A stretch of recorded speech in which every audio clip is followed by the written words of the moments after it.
I'm going to try and make a quick video. I am babysitting my nephew and the kids are the kids. But I had a good point that I wanted to share with you, and I wanted to begin by telling you my day. So my day began yesterday, like it tends to do. And I was all geared up to be in bed at a mostly decent time, mostly on time. And my son came home and we needed to run to the store last minute. And this meant my bedtime. I went to bed much later than I wanted to. I'm not feeling so great, so I think my body wanted more sleep also for that reason. Anyway, I ended up sleeping in at least 2 hours after I wanted to wake up. I woke up to my son getting ready for school and helping out with his younger brother, and that was great. But it meant that I cut out the time that I like to have for me before the kids wake up. And so I was feeling, and actually still am feeling fairly low on energy. And on top of that, I woke up to some disappointment. I found out that I had a heartbreak that I woke up to, and all that kind of left me feeling low. So I haven't taken care of myself. I woke up to, Mom, you need to do this. Mom, you need to do that. Mom, I want this. Mom, we need that. You know, and my kids are great. There's pleases and thank yous, but there's just a lot of demands on my time and what I want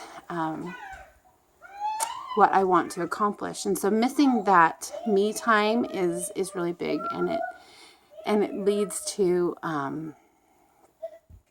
low energy, and it just doesn't feel real great. So here's the whole point of what I want to make. So my energy is low because I haven't taken care of me the way I'm supposed to, the way that I want to, the way that I need to. And my thought, and I don't know who else is like this, but just maybe enough somebody's are that this will be beneficial to somebody. So I'm feeling low on energy, and my thought is, I need to eat something. Well, why do we eat? And I'm not talking the emotional reasons, like why do we eat? Well, we eat to supply energy. Food is our fuel, right? You put fuel in the car, well, you got to put fuel in your body too. And so I think that what is happening, and this isn't a one-time thing, that I get feeling low and I'm like, oh, I need to eat. And I've been addicted to food, and I know how to emotionally eat. And so I get the trigger that says, you need to eat. And I think, no, that I don't need to eat because that's not going to solve my problems. That's not going to make so-and-so do this or change this situation or change anything. So it's not about eating for the emotions. So I'll shut that down, because what happens right after that is I've lived with it long enough that right behind that will come this, you liar. I get really kind of mad at junk food because it's calling to me, because I'm having this rough day and I need to put sugar or fat or something in my face so that it fixes everything, right? And then right behind that is just, I get angry. I'm like, you big fat liar. You're not going to do anything for me. You're going to taste good in my mouth for 5 seconds, and then I'm going to feel crummy, and I'm going to be heavier, and I'm not going to take care of my body, and it's going to feel gross. So don't you lie to me that you're going to fix anything. So anyway, that's the conversation that happens in my head when it comes to emotional eating. I've lived with it long enough that it's an addiction, and I just get so mad at it because it doesn't fix anything. It makes things worse. So skipping past the emotional eating, can you see like the math equation in it, that if I'm low on energy, I need fuel to build my energy. So I need to go eat something, right?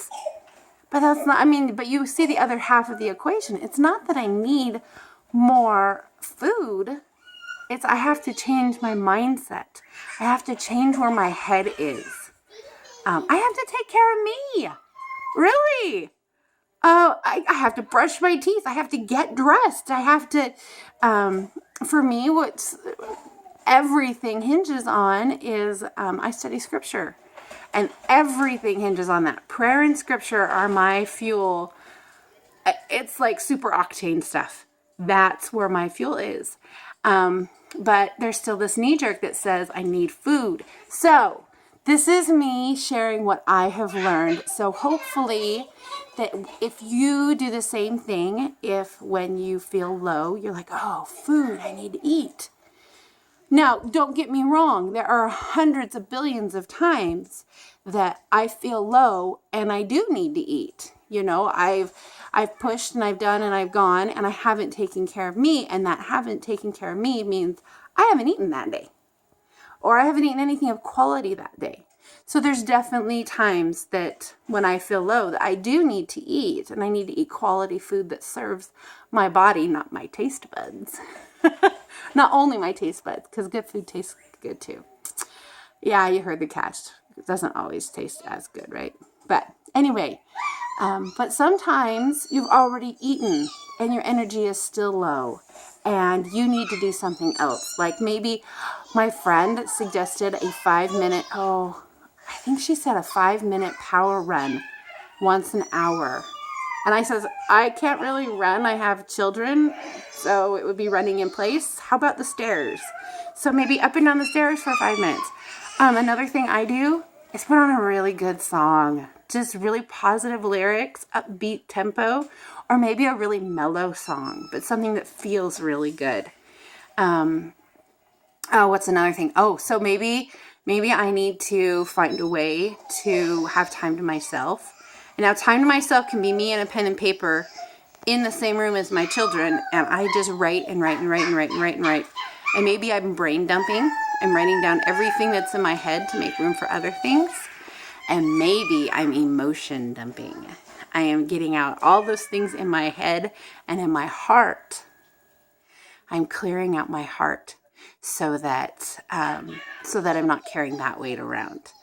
What's another thing? Clean something, organize something, do something nice, maybe call a friend.